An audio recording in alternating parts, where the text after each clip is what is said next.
James Van Der Beek, one of the biggest names in TV, the star of Dawson's Creek, has just passed away at the age of 48. For more, let's bring in Sunrise Entertainment correspondent Cooper Lawrence. Good morning. This is sad. It is shocking. We know he had been suffering from cancer. His family announced the news online a short time ago. What did they say? Good morning, Nat.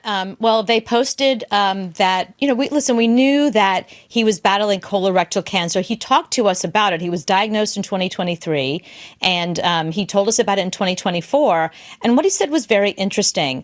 The family said, our beloved James Van Der Beek passed away peacefully this morning. He met his final days with courage, faith, and grace, which is so perfectly put, because one of the things that he did say in a recent interview was that cancer gave him a new lease on life, not in the way that you think.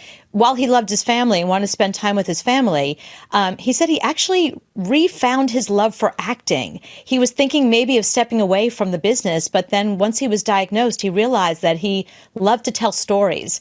And if you remember, we had talked about that they had had a Dawson's Creek reunion that he couldn't make in person, but instead made via video. Lin-Manuel Miranda took his spot in reading the actual script, but he did join them via video, as you're showing right now.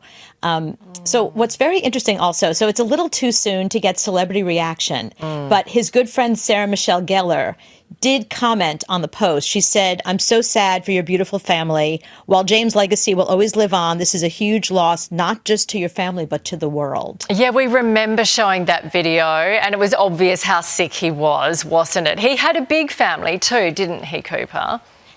Yes, he had 6 children, and, his last post was about his 12-year-old's birthday, which fell on the same day as his father's birthday.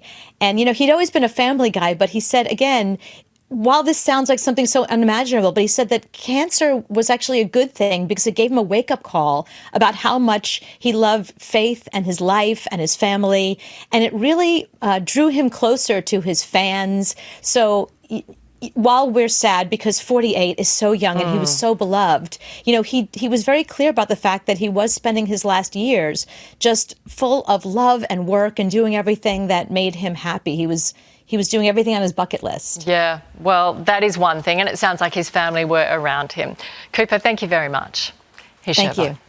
Sad story. Thank you, Nat. Staying in the US.